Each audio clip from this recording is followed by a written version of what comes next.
Hello, my loves. I want you to hear this song. Calling, let me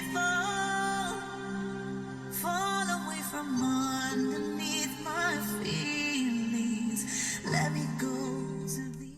I don't know how much I'm allowed to play before it gets cut, but I'll link it.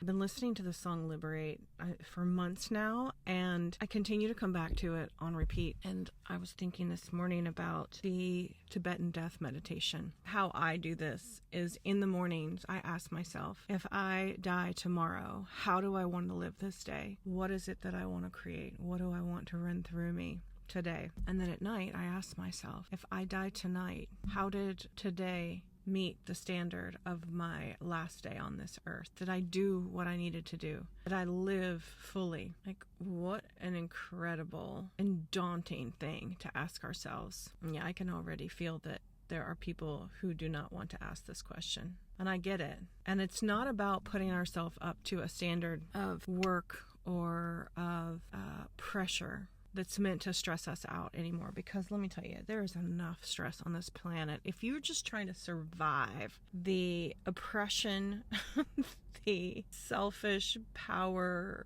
mongering of certain structures on this planet, like almost all of us are, you're already doing so much just by being here. And yet there's more. And the liberation that we're all seeking, whether you resonate with a more meditative understanding of liberation, or it's about wishing that you had the freedom to go do what you want to do today and to play and to experience the joy and the desires of your heart in a way that's not chained down to monotonous working for something that's not of your heart. Like, that to me is actually one of the greatest and most intensely suffocating experiences of most people on the planet. There are so many people that wake up every day and don't do what they are here to do, that don't live the kind of lives they want to live. And one of the things that grabs a hold of me every day is that is the life that I choose to live, no matter what I'm up against, in order to do it. That is so the calling of my heart, to live a life I love living, to tune into the frequencies of heaven on earth and to embody it in my life. And I can't just enjoy it for myself. I can't fully rest into it. Well, I know there are so many other me's. Every one of us is connected. When there's so many other versions of divinity in human form that are in the suffering of not knowing the liberation of their own souls and of their own lives, we're all in it together. And it gets really like the tricky, mundane details of it all. We kind of wash it out into this movie-like state where many of us are just going through the motions.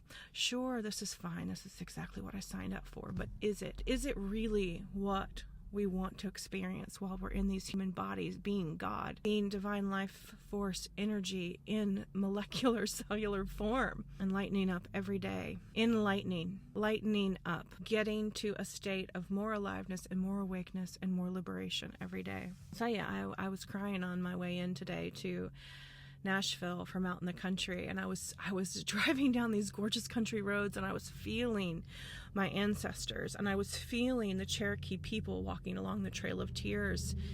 The land out there, part of the reason I was called to it is because I can feel the land crying, but it is liberating itself as it releases the energy of Native ancestors who lived on that land with a sacred calling, with reverence, and the forcing of those people away from that way of living, not just the land, because the material world passes away, but it's the way of living, the way of being that is in our soul that goes with us everywhere we go, even beyond these bodies. And I feel that when I'm out there, and I can feel the songs in the land when I drive.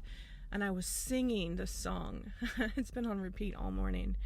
I was singing this song, and I was feeling that, and I was feeling that I have the gift of another day, that we each have the gift of another day. Every one of us working together as this collective whole. And the visions that I was seeing of all of our lives and all of us moving through these understandings of who we are. And it kept going into into a completely dissolved state where it was like a music video in my mind, and it kept breaking into just a bazillion fractals of light, like these lives that we live. They're so important, and they're also a tiny, tiny speck in the full spectrum of God. And each day we get an opportunity to experience it in a very slow, focused way in a body. What do I want to do with that? How do I want to show up? Well, for me, how I want to show up is in connection with myself, with the divine, and with you, the we together that is making heaven on this earth. And it's not just about the little things we do, it's about how we tune into our hearts while we do it.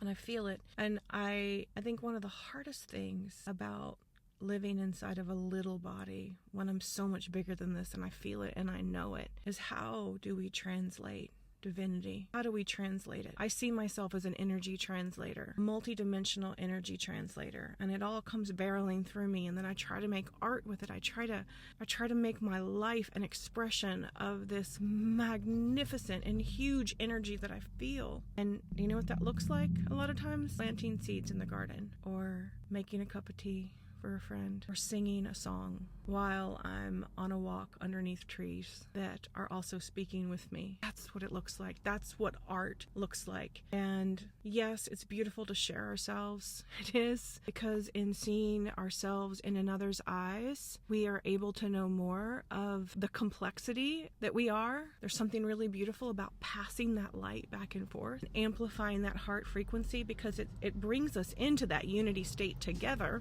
But it's not necessary, because really there's a communion we have with all things everywhere all the time if we tune into it. Even the cars driving by me, even the noisy horns and the sounds of city life are all part of this symphony that I'm in the middle of right now. And I have a song in me that I just try to tune into every day, because I am a walking song, and so are you. We are all making this symphony of divinity. How do I want to sing that song today? How do I want to be that song today? Woo! Well, I'm going to turn this back on, and I'm going to sing some more, and I'm going to go